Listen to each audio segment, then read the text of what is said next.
Hey there everyone, welcome to class. In this video we are going to talk about how your brakes basically work in your vehicle. So I think it's safe to say that we all know that your braking system is responsible for slowing and or stopping your vehicle, but we also know that your parking brake is going to hold the vehicle, so part of your braking system is to keep the vehicle at a stop even when you're not in it. So I think probably one of the most important things to start off with is brake versus brake. I can't tell you how many times I see people, students on lab sheets or even technicians on repair orders. The brakes that stop your vehicle is B-R-A-K-E. If you're taking a brake or were you to break something, maybe you break your brakes, that type of brake is B-R-E-A-K. Please don't mix those up, especially in repair orders. It looks poorly on you because those are two different things. Now, your braking system in a nutshell is going to get broken down into some subcategories. We'll talk about that in a moment. But we have our components sort of laid out in this diagram on your Canvas presentation. So we have our apply system, and we'll talk about that in a moment. But we've got all these hydraulic lines down to your actual wheel brakes. So at this time, I want you to think of your braking system as broken down into two main subcategories that are your service brakes and your parking brakes. Your service brakes are the brakes that are working when you step on your brake pedal. Your parking brake is what is applied when you press the electronic switch to engage your parking brake, press on a parking brake pedal, or pull the parking brake handle. One is going to be hydraulically operated. That is your service brakes. Your service brakes are going to use a fluid to help increase the pressure that you put in down to your service brakes. So you, no matter how large you are going to have a hard time stopping a vehicle, let's say even at its lightest, 2,500 or 3,000 pounds that has some serious momentum at a speed of 65 miles an hour. Even 10 miles an hour, getting the momentum of something that large to stop is going to require a lot of force. So rather than Flintstones it out and putting your foot down underneath the vehicle to try to stop it, because that's not real life, we have to use hydraulic advantage, much like a vehicle car jack, right? So it allows somebody who is small, like me, to lift up a vehicle through hydraulic advantage that might weigh 3,000 pounds and lift that up so I can get up underneath and work on it. We're using that same hydraulic advantage, which is essentially Pascal's law. And you're going to be using different size pistons to increase pressure down at your wheel brakes. So service brakes and parking brakes, those are the two big categories. Now the way that we're going to sort of lay it out here is this is going to be pretty much most all of your service brake system here. So the subcategories on your service brake system is going to be your apply system, which we'll talk a little bit about your parking brake as well while we're there. Your boost system, the hydraulic system itself and how it works, the actual wheel brakes that do the actual stopping, brake balance control as far as front to rear braking, and then your brake warning lights. And we'll talk about a couple of little things in between, but let's start with your apply system. So the apply system is you, the driver, applying your brakes. So when your service brakes, and I'll talk about both categories here, service brakes and parking brakes, the apply system in your service brakes is your brake pedal. So your brake pedal is actually going to act as a lever that is going to give you leverage that when you press on the brake pedal, since any lever, let's say, is going to have some sort of fulcrum point. So we've got our fulcrum, which is our pivot point, right up here. And in this picture here, we've got a brake pedal that's, say, 10 inches from the fulcrum. Well, if I want to apply my brakes, and we'll get into what our master cylinder does and how it does it, but that's what's going to engage our hydraulic system. So in order to do that, we've got a push rod that's sticking out. So when you press on your brakes, that brake pedal is going to press in that push rod. Now to multiply, and this is the first multiplication of force because we're going to do this a couple of times. The first multiplication of force is through the leverage of your brake pedal. Your brake pedal is going to be, like I said, longer than where your push rod is. So we'll put your fulcrum up here. Let's say in this picture in your canvas, we've got our push rod about 2 inches down. So that means you've got 8 inches that's going to give you leverage to press down onto your push rod. So we're going to increase your force. Let's say if you put in 10 pounds of force, with that leverage, we're able to get 50 pounds of force up at the push rod. So that's our first multiplication of power. We'll get into how we multiply even further using hydraulic advantage in a few slides here. In your parking brake, your parking brakes are always mechanically operated, always. Even if it's mechanical, it's going to be a final mechanical operation. The reason for this, anything hydraulically ran is going to eventually spring a leak.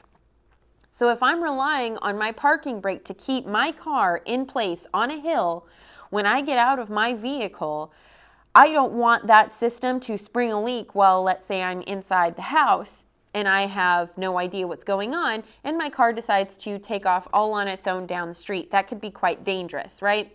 So your parking brake is always going to be mechanical in nature, meaning it doesn't use any fluid from the factory. I'm not going to discount the fact that there are systems in the aftermarket where you can convert your parking brake to a hydraulic parking brake to get more force. Let's say you're interested in drifting, that might be something that you want to do, but you're not going to want to utilize that parking brake as a parking brake anymore because, again, if you spring a leak, that brake is going to fail. So your parking brake is always going to be mechanical in nature. If you have a button that applies your parking brake, that is going to be an electromechanical parking brake. So there is going to be an electronic signal that you press down on the button. The button is going to tell a control unit, I would like to turn on the parking brake, and there is going to be a signal from your control unit that's going to go down to the rear parking brake wheel assemblies, and an electric motor is going to mechanically operate your parking brake. Now, most of your vehicles are going to have some sort of mechanical operation or apply system for your parking brake. Usually it's in the center console on a lot of import vehicles, right? So you pull up the lever on the center console, and in order to disengage it, you got to pull up again, push the button, and then let it down. Some vehicle manufacturers will use a pedal on the left side of your actual brake pedal in the corner where the driver is, and you can engage the parking brake that way. Toyota used a design in this picture here where we've got a handle that's underneath the dash. It's sort of a T-handle that you're going to pull out underneath the dash, and it's going to lock in place. And when you want to disengage, you further pull out that lever, twist it, and push it back in. So there's a couple of different ways that you can apply your mechanical parking brake. As far as your service brakes, it's our handy dandy brake pedal that we all know and love. So that's our apply system.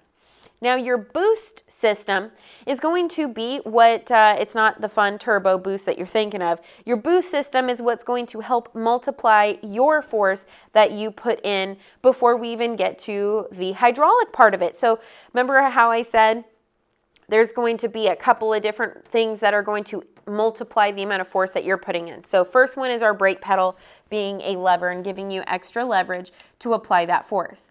The second thing is going to be your boost system. The boost system is going to either be vacuum, a hydro boost system, or it's going to be an electronic assist, which is sort of a new system that not a lot of manufacturers are using. So I don't have anything in the slide here, but in a brakes class I do get into that. So let's start with the vacuum brake booster. A vacuum brake booster is going to be in between your brake pedal. So your brake pedal is going to be over here, and your master cylinder, which is essentially the heart of your hydraulic system, we'll talk more about that in a few minutes, is going to be on the other side in the engine compartment.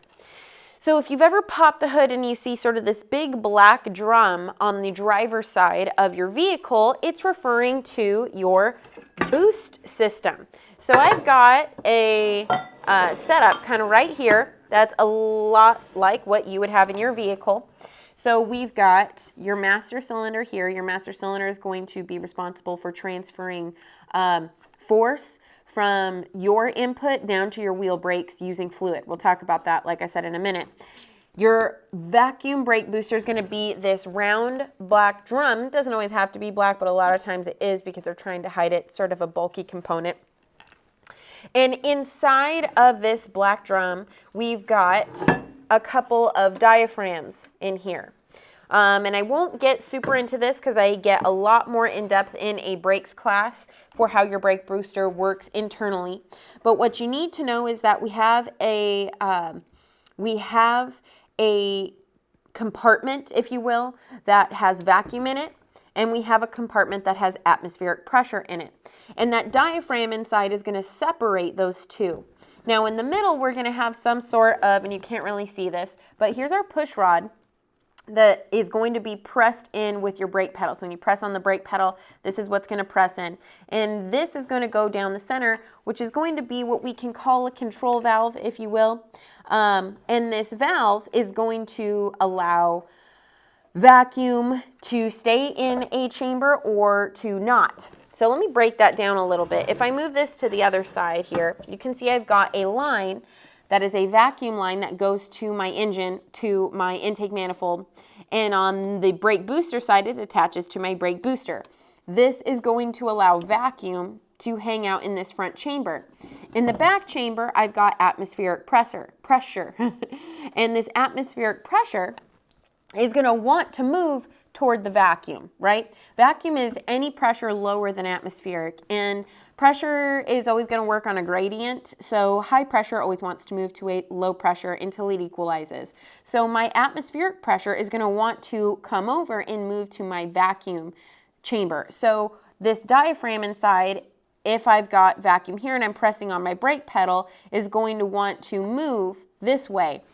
And that's going to be controlled through the valve, like I said, inside, because we don't want this moving toward the master cylinder and engaging your brakes when you don't want them to, right? You want it to engage when you're stepping on the brakes.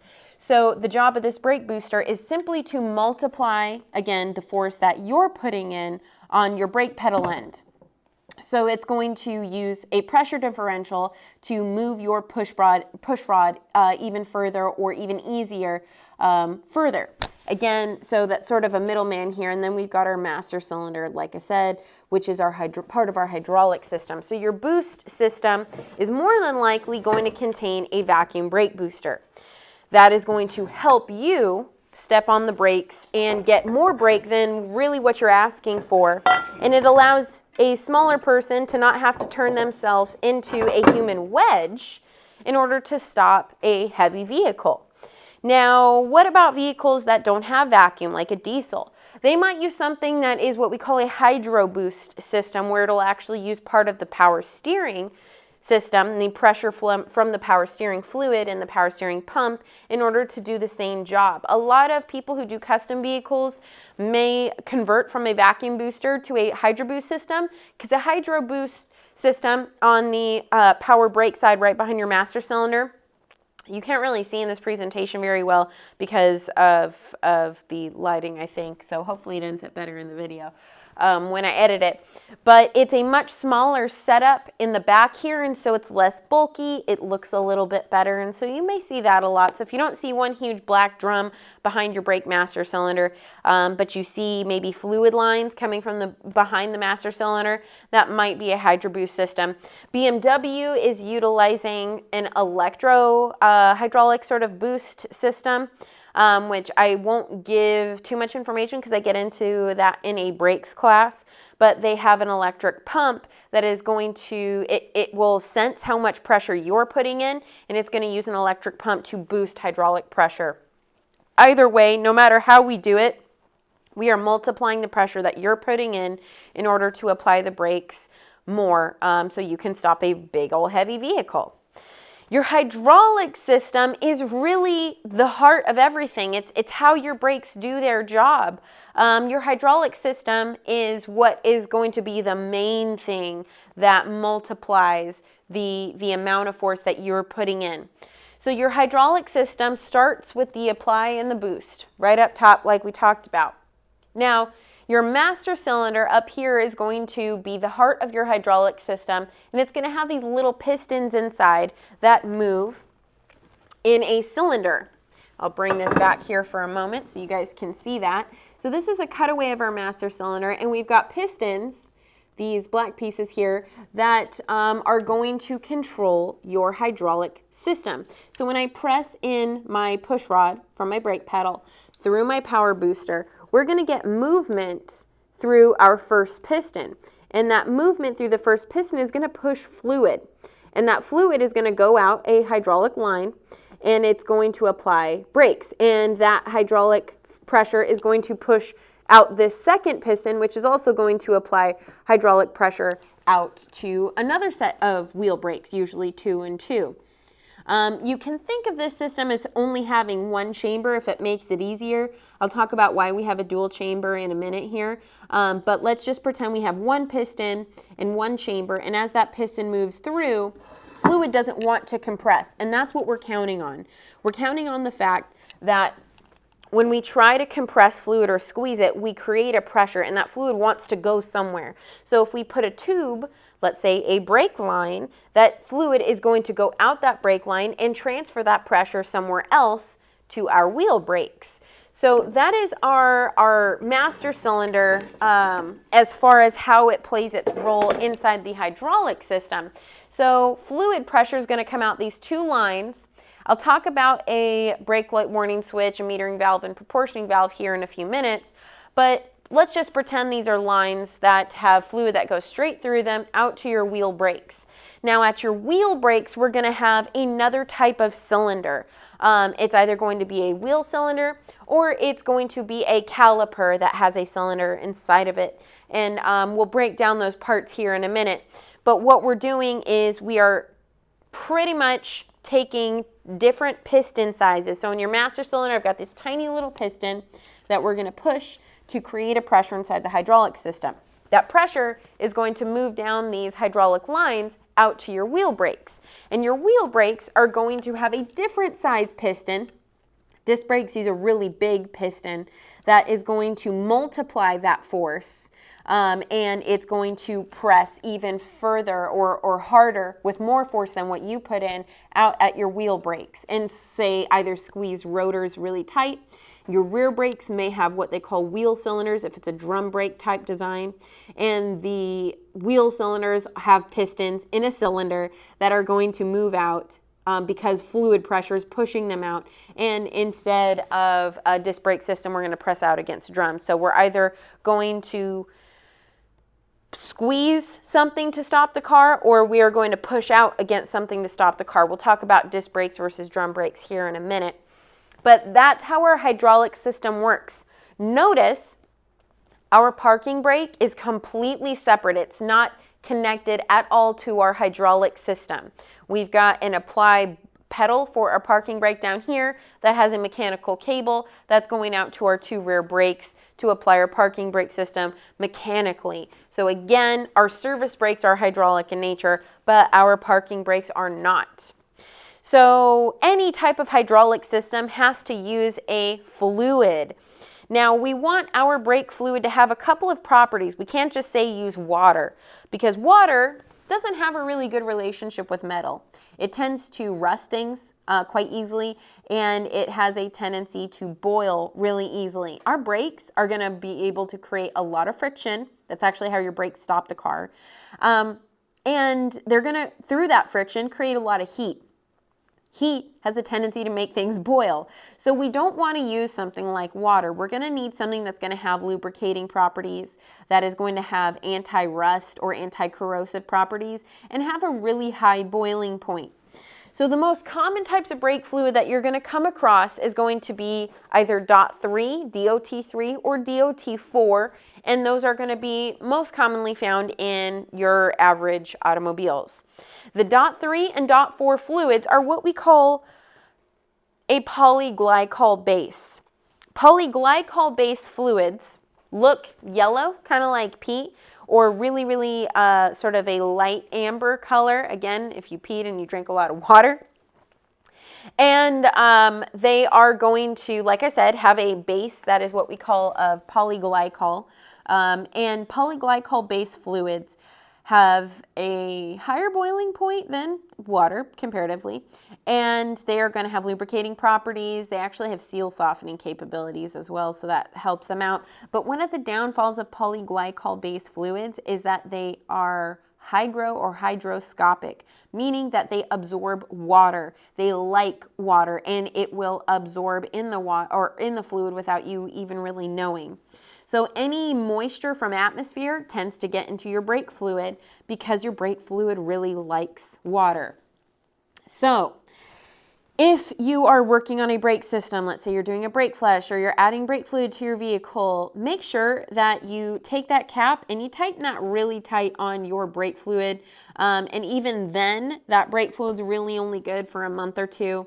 Beyond that, you probably should toss it responsibly, of course.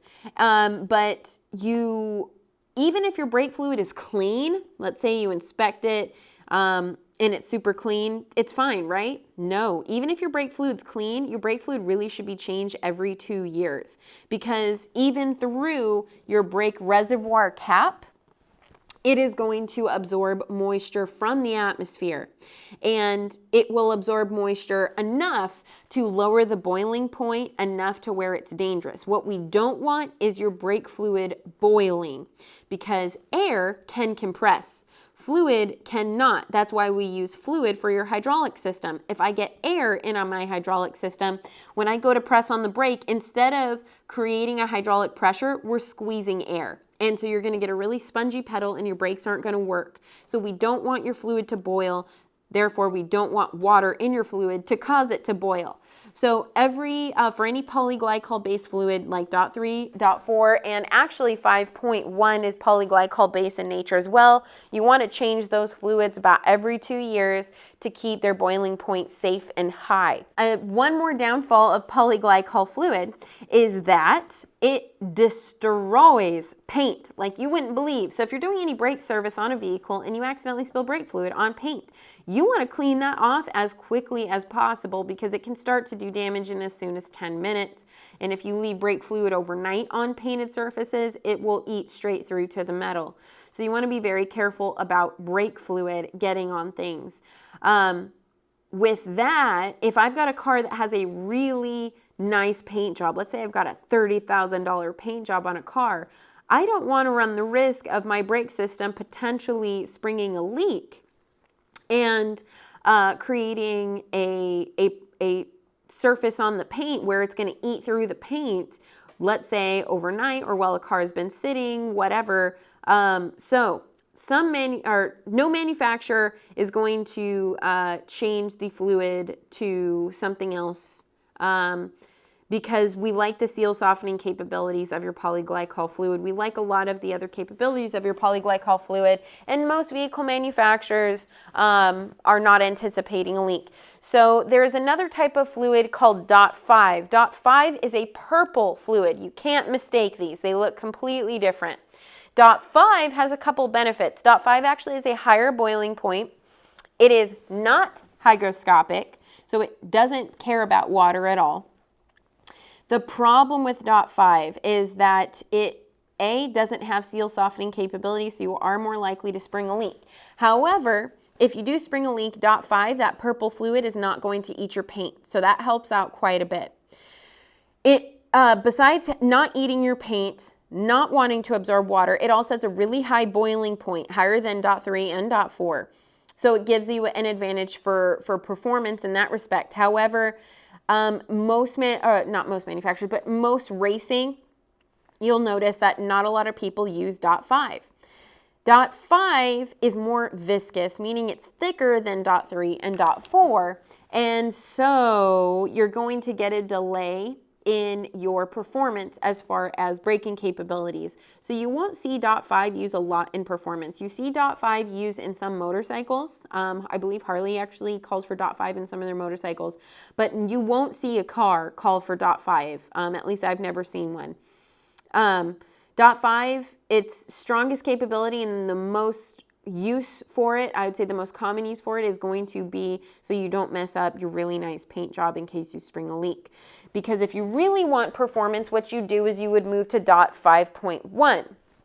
DOT 5.1 is going to have a really high boiling point.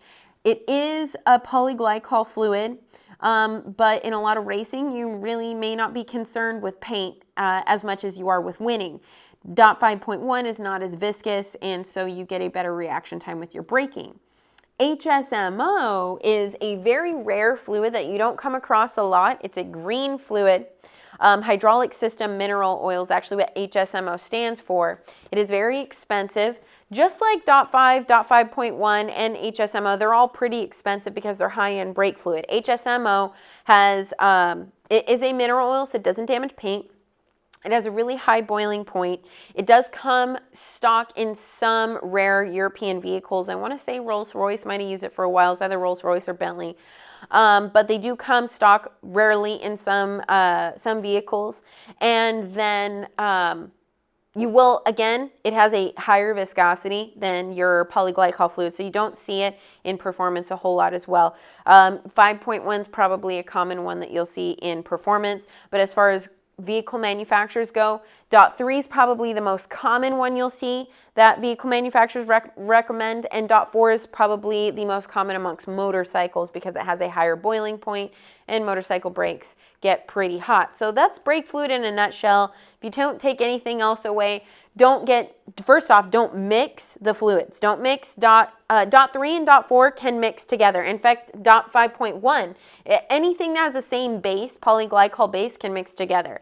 What you don't want to mix is a synthetic base and a polyglycol base. They won't mix together. They'll separate like oil and water. And what you really don't want to do is mix any engine oil inside of your brake fluid. If you get any type of petroleum-based fluid inside your brake fluid, you will destroy every rubber seal in that system. It will swell and it'll leak all over the place like your car has Ebola. We will talk a whole lot more about brake fluid when you get into a brakes class. So at the heart of your hydraulic system is your master cylinder. Your master cylinder is what's pretty much mainly responsible for pumping fluid to the wheel assemblies so we can squeeze or push out on our wheel brakes. So let's look at a diagram inside in a moment, but this is what your master cylinder looks like. So we've got our power brake booster back here. Underneath this sort of silver piece here, that is our actual master cylinder, and you'll see because we've got hydraulic lines coming off of our master cylinder. On top here, we've got a brake fluid reservoir that's got a brake fluid cap on there, and sometimes we'll have a brake fluid level sensor that is on your reservoir that is there to let you know if your brake fluid is in fact low. You never want to let your master cylinder get too low on brake fluid because it will suck air in the system, and we talked already a little bit about why you don't want air in the system. Air compresses, fluid does not. So let's look inside of your system. Your master cylinder, since 1967, has been mandated, essentially legally by our FMVSS, in a way anyways, to be what we call dual piston. So imagine if I had one hydraulic chamber to feed all four wheels. What happens if I spring a leak anywhere in that system? No brakes work. None of my brakes work. Not my front brakes, not my rear brakes. Nothing works, and you're going to run straight into whatever you are, or whatever direction you're driving in. So FMVSS, or Federal Motor Vehicle Safety Standards, mandated from 1967 on, stating you have to have some sort of backup system for another two wheels. So what they pretty much said is that you need to have some sort of backup master cylinder. Most of your manufacturers, what they did is they just put another piston in here, and they created another chamber inside that master cylinder. So we call it a dual piston or a dual chamber master cylinder. So we've got one piston back here. We've got a chamber that's going to have fluid inside of it, another piston over here, and another chamber that's going to have fluid inside of it. FMVSS can't tell vehicle manufacturers how they have to design something. They just have to say this is the outcome that we mandate. You have to figure out how you're going to do it. Most manufacturers went to a dual chamber master cylinder. Some manufacturers, some sort of European smaller car companies here and there did designs where they actually had two separate master cylinders with two separate brake boosters and all that. Alfa Romeo, I believe, actually did this design on some of their older vehicles, but it conforms to the FMVSS standard, so we have a backup master cylinder for two wheels in case one goes out. So on a dual piston master cylinder, everything is in one. And I just showed you a moment ago with the power brake booster, it's sort of a long cylindrical, it is a cylinder with pistons inside. But what it allows is partial brake operation in case of hydraulic failure. So there's two systems that we used for this. So if we're looking at our picture here, we have either a conventional setup or a diagonal split setup. A conventional setup is where your master cylinder has one chamber that's going to feed pressure to your front wheels and one chamber that's going to feed pressure to your rear wheels. So if I spring a leak in my front setup, I still have two rear brakes that are going to be able to work. If I lose my rear brakes, I still have my front brakes to work hydraulically. Here is, well, a lot of trucks use this design, and a lot of cars used to use this design. I think BMW just recently stopped using this design. It's a good design. It allows for a backup set of brakes in case something happens, and it also means that not one chamber in the master cylinder is responsible for all four wheels building pressure. However, if I lose my front circuit, I lose my front wheels for braking. Here is why that's a problem. You do about 70% of your braking with your front wheels and about roughly 30% braking with your rear wheels. Well, if I lose my front wheels, I lose 70% of my braking, and that can be a little bit scary. So what a lot of manufacturers did is they went to what we call a diagonal split system, where I have one chamber of the master cylinder that's feeding the front left and right rear, and the other chamber of the master cylinder is going to be feeding the right front and the left rear. That way, if I lose any hydraulic, we'll say circuit, via a leak, I only lose one front wheel and one rear wheel because they're diagonal. So I still have one front wheel to do my brakes if I only lose one hydraulic circuit. So we call that a diagonal split system or a split diagonal system, while the front and rear design is what we call a conventional system. So hopefully you guys can see this picture a little bit better in your Canvas presentation. In the next video, I will talk about your service brakes at the wheels or the wheel brakes. So I'll talk a little bit about how rotor designs work or your disc brake designs work, and I'll talk a little bit about how your drum brakes work. So I will see you guys in the next video.